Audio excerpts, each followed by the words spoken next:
Je vais vous raconter une histoire.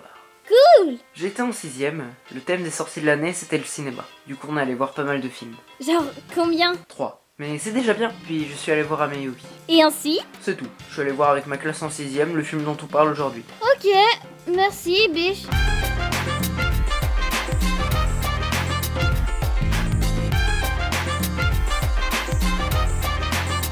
Sorti en juillet 2012 et réalisé par le grand Mamoru Hosoda, aussi connu pour Summer Wars et plus récemment Le Garçon et la Bête. Que tu as vu?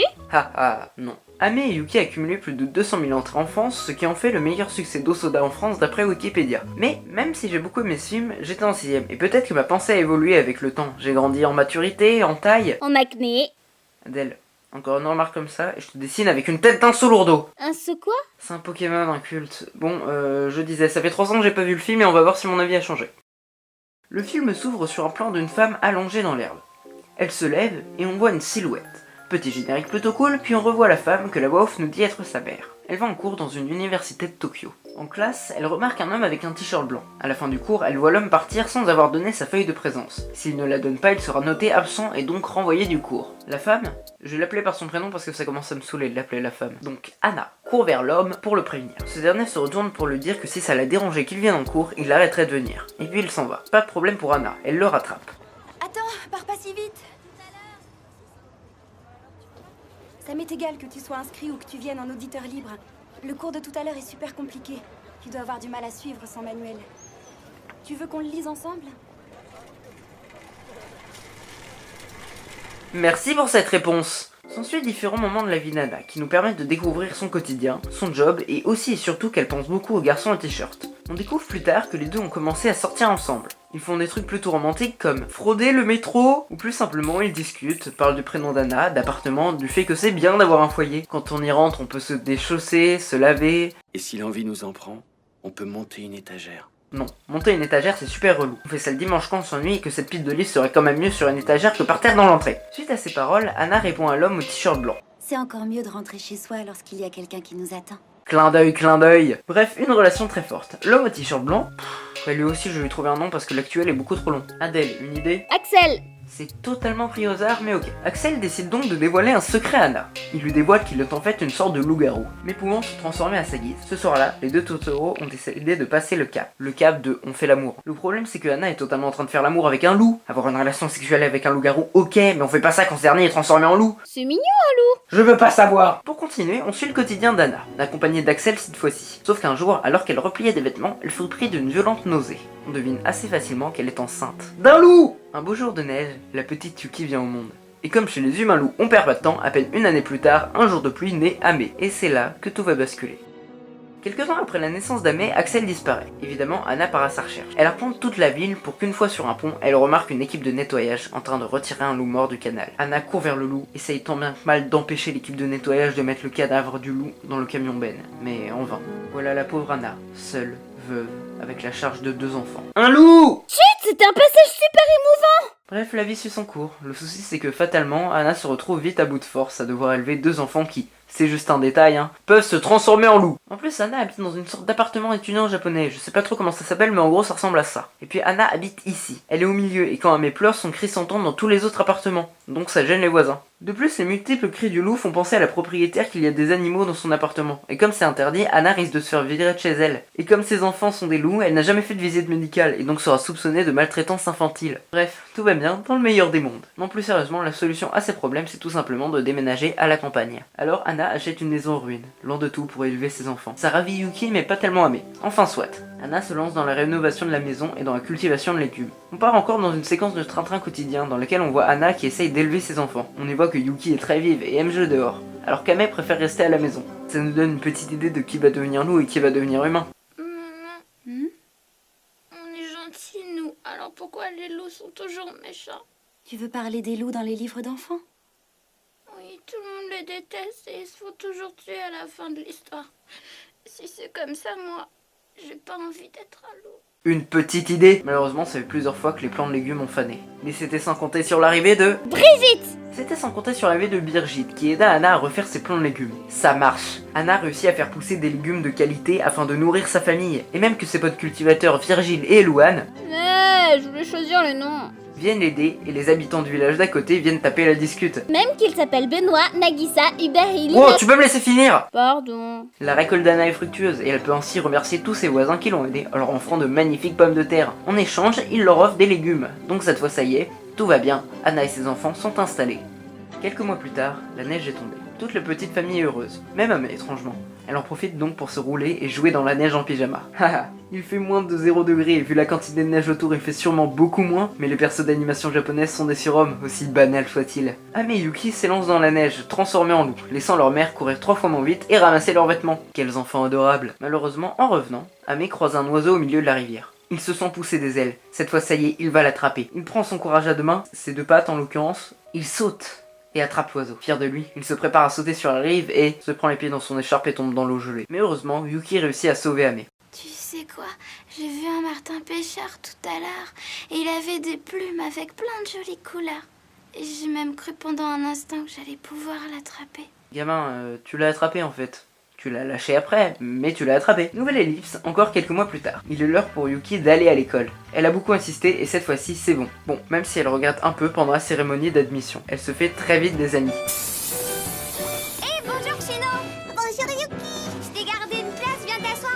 Tous les sièges étaient vides, tu lui as rien gardé du tout. Yuki découvre les joies de la scolarité, mais en réalité elle est très différente des autres filles. Elle collectionne des squelettes d'animaux, tandis que les autres filles collectionnent des bijoux. Elle enroule des serpents autour de son bras quand elle va jouer dehors. Les autres filles font des colliers de fleurs. Ça la rend très triste et sa mère lui propose de nouvelles robes pour s'intégrer. Et ça réussit. De son côté, Anna, accompagnée d'Amé, découvre qu'il y a un loup en captivité pas loin de là où elle habite. Elle en profite pour poser des questions au loup, pour savoir comment élever des louveteaux, mais bon, c'est un loup et pas un homme loup, donc forcément il répond pas. Ah, et Anna trouve un travail aussi. L'année suivante, c'est au tour d'Amé d'aller à l'école. Il a du mal à s'intégrer étant donné que c'est quelqu'un de très introverti, là où Yuki est plus ouverte. Au bout de quelques années, elle ne va même plus en cours, préférant plutôt aller voir le loup à côté de chez lui. Du côté de chez Yuki, il va se passer quelque chose de très important. So est un nouveau dans la classe, et déjà de base, il demande à Yuki: Eh, dis, t'aurais pas un chien chez toi par hasard? Pourquoi? Juste pour savoir, je trouve que ça sent l'animal. Soe s'intègre vite et est rapidement apprécié par les autres élèves. C'est pas vraiment le cas de Yuki qui reste plutôt distante avec lui. Soe est gênée et essaye de parler à Yuki pour comprendre ce qui va pas, mais elle continue à être distante. Mais alors quoi? T'as une dent contre moi parce que je suis nouveau, c'est ça? Non, j'ai rien contre toi. Pourquoi tu m'évites alors? N'importe quoi, je t'évite pas. Si. Totalement. Mais Soe est insistant, peut-être un peu trop. Il s'engage alors une mini course poursuite pendant laquelle Yuki se répète une formule que sa mère lui avait appris pour rester humaine. Soe continue à la poursuivre et... Yuki! Yuki!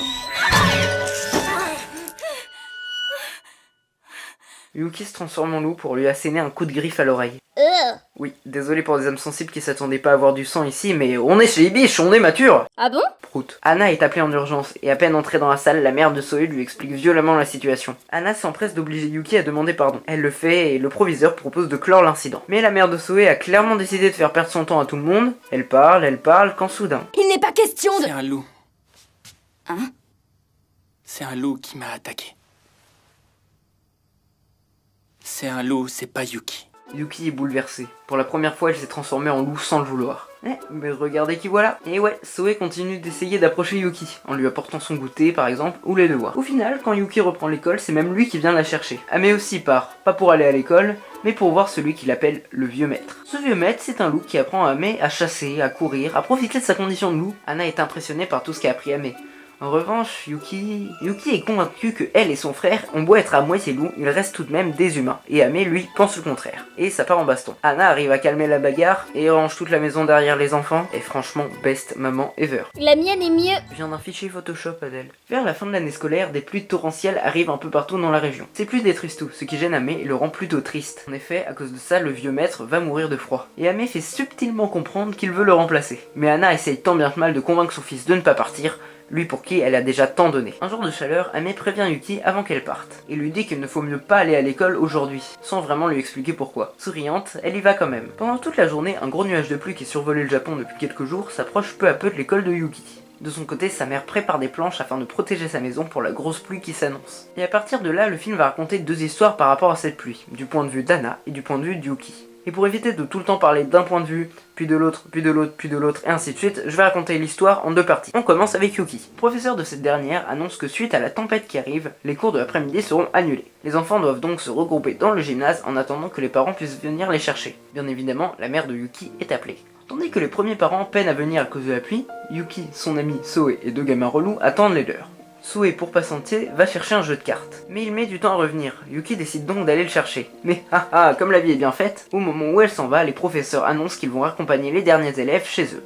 Yuki va chercher Soe, mais quand ils reviennent dans le gymnase, évidemment, il n'y a plus personne. Yuki de base est ultra négative. Mais si nos parents viennent jamais nous chercher? Meuf, c'est bon, il y a une tempête de fou dehors. Tu penses pas que ta mère a genre la ligne téléphonique coupée ou la voiture qui a glissé? Bon, en vrai, si ta mère est pas là, c'est pas spécialement pour ça, mais no spoil. Les deux enfants se cachent du gardien afin de... Mais je sais pas pourquoi, ça a aucun sens de se cacher là. Yuki aussi ne comprend pas pourquoi il se cache. En réalité, c'est parce que Soe est sûre que sa mère ne viendra pas le chercher. Elle s'est remariée et elle est tombée enceinte. Elle m'a dit qu'une fois que le bébé sera né, elle aura plus besoin de moi et que je pourrai partir. Anna a sacrifié sa vie pour ses enfants. La mère de Soe est vraiment une femme très agréable. Ah bah évidemment, c'est pour ça qu'elle demandait à Anna si elle aurait été prête à payer les frais d'hospitalisation. Si Soe avait perdu Louis, vous imaginez, elle aurait dû payer les soins pour un enfant qu'elle allait abandonner. Mais ça ne dérange pas Soe. Il dit que, peu importe, il volera de ses propres ailes. Il deviendra boxeur ou lutteur. Yuki et Soe sont seuls à seuls. Yuki en profite pour avouer quelque chose à Soe. Le loup qu'elle avait cru voir pendant sa bagarre avec Yuki, c'était elle. Désolée d'interrompre les festivités, mais on doit passer voir Anna. Ah, effectivement, pour une fois que tu sers à quelque chose. Mais c'est pas gentil. Pendant l'orage, Anna replie des vêtements. Quand soudain, les plombs sautent. Elle s'en va alors pour essayer de les rallumer. C'est à ce moment qu'Ame décide de partir. En revenant, Anna reçoit un coup de fil de l'école qui lui demande de venir chercher Yuki en raison des fortes pluies. Anna appelle Ame pour lui dire qu'ils vont partir la chercher. Mais c'est à ce moment qu'Anna voit Ame partir. Elle court le chercher, mais ne trouvant pas, elle arpente toute la forêt. Elle croit voir Ame, mais c'est en fait un ours. Elle continue alors son exploration, se fatiguant de plus en plus, et là, elle glisse et tombe d'une colline. Elle essaie tant bien que mal de s'accrocher, mais en vain. Étalée par terre, en imaginant son fils pleurant parce qu'il ne peut pas rentrer chez lui. Elle se lamente en disant qu'elle n'a pas été une bonne mère, et qu'elle n'a pas su protéger ses enfants. En rêve, Anna revoit Axel, qui lui dit qu'Ame va bien, et qu'il a fini par trouver son univers.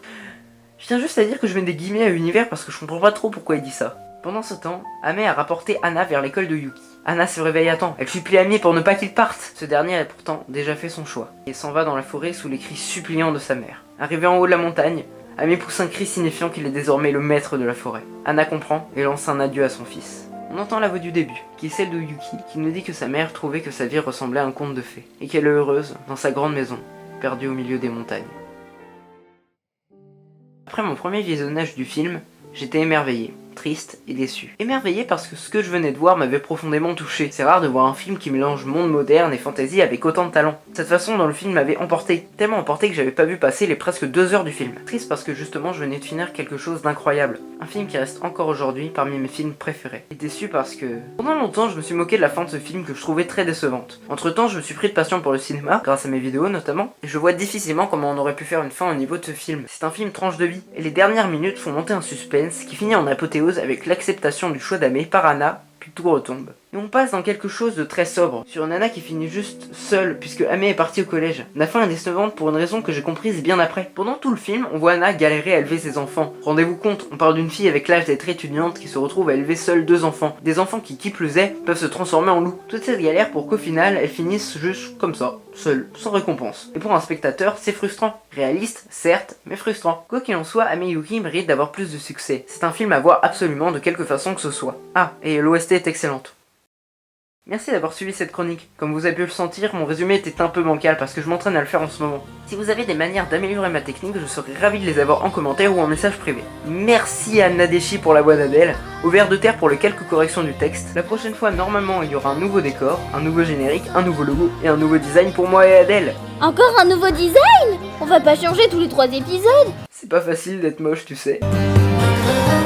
別の世界をがちゃうちゃ